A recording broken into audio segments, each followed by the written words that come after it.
अब बात करते हैं एआईपी के सुप्रीमो और सांसद इंजीनियर रशीद की। इंजीनियर रशीद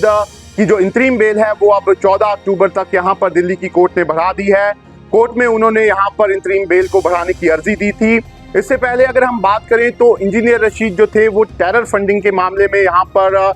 तिहाड़ जेल में बंद थे और जम्मू कश्मीर में जो यहाँ पर लोकसभा के चुनाव हुए थे उसमें वो बारामूला सीट से तिहाड़ जेल से ही यहाँ पर खड़े हुए थे और उन्होंने उस समय यहाँ पर उमर अब्दुल्ला को 2 लाख से ज्यादा वोटों से यहाँ पर हरा दिया था। और अब जब यहाँ पर विधानसभा चुनाव हो रहे थे तो उसके लिए उन्होंने यहाँ पर दिल्ली की कोर्ट से इंतरिम बेल जो है वो यहाँ पर मांगी थी, जिसके बाद कोर्ट ने उन्हें यहाँ पर 2 अक्टूबर तक इंतरिम बेल जो है वो यहाँ पर दे दी थी। इंजीनियर रशीद ने इस दौरान को जेल से बाहर निकलने के बाद अपनी पार्टी के लिए यहाँ पर काफी दिनों तक यहाँ पर प्रचार किया और ऐसा माना जा रहा था कि इंजीनियर रशीद को यहाँ पर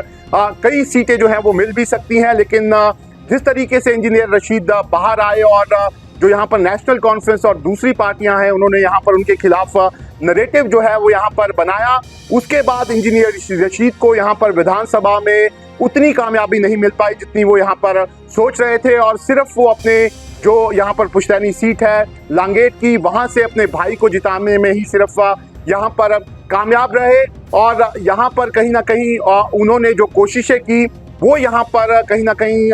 सही नहीं रही और वो ये चुनाव जो है वो यहाँ पर हार गए और नेशनल कॉन्फ्रेंस जो है वो सबसे बड़ी पार्टी के रूप में यहाँ पर उभरी। लेकिन 1 अक्टूबर को अगर हम बात करें तो इंजीनियर रशीद ने अपनी यहाँ पर बेल को बढ़ाने की बात कही थी, जिसके बाद कोर्ट ने उनकी इंतरिम बेल 12 अक्टूबर तक यहाँ पर बढ़ाई थी और एक बार फिर यहाँ पर इंजीनियर रशीद कोर्ट में गए थे और अब कोर्ट ने उनको यहाँ पर 14 अक्टूबर तक का समय दे दिया है, जिसके बाद उनको यहाँ पर 15 को आत्मसमर्पण जो है वो यहाँ पर करना है। ऐसे में इंजीनियर रशीद जो है वो अब कहीं ना कहीं ये जो हार उनकी हुई है उससे यहाँ पर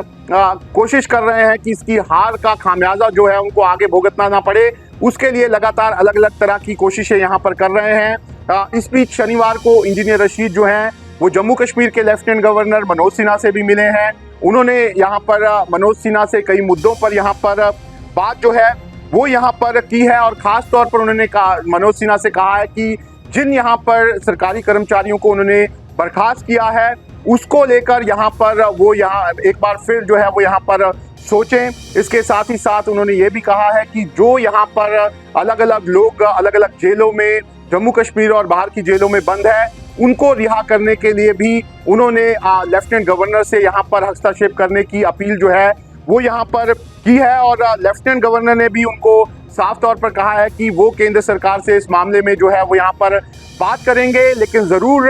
इंजीनियर रशीद जो हैं वो अभी भी यहाँ पर बेल पे चल रहे हैं और कभी भी उनको तिहाड़ जेल जो है वो यहाँ पर वापस जो है वो यहाँ पर जाना पड़ सकता है। लेकिन इंजीनियर रशीद की पार्टी जो यहाँ पर दावे कर रही थी कि इस बार विधानसभा चुनावों में वो यहाँ पर 10 से 15 सीट जो है वो यहाँ पर नॉर्थ कश्मीर से खास तौर पर लेगी, उसमें वो यहाँ पर कामयाब नहीं हुए हैं। और यहाँ पर जो पार्टियां हैं खास तौर पर नेशनल कॉन्फ्रेंस उन्होंने एक तरह से इंजीनियर रशीद ने जो लोकसभा चुनावों में यहाँ पर नैरेटिव क्रिएट किया था उसको खत्म करने में वो कामयाब रहे हैं और इंजीनियर रशीद की पार्टी जो है वो जम्मू कश्मीर से यहाँ पर बुरी तरह से हारी है।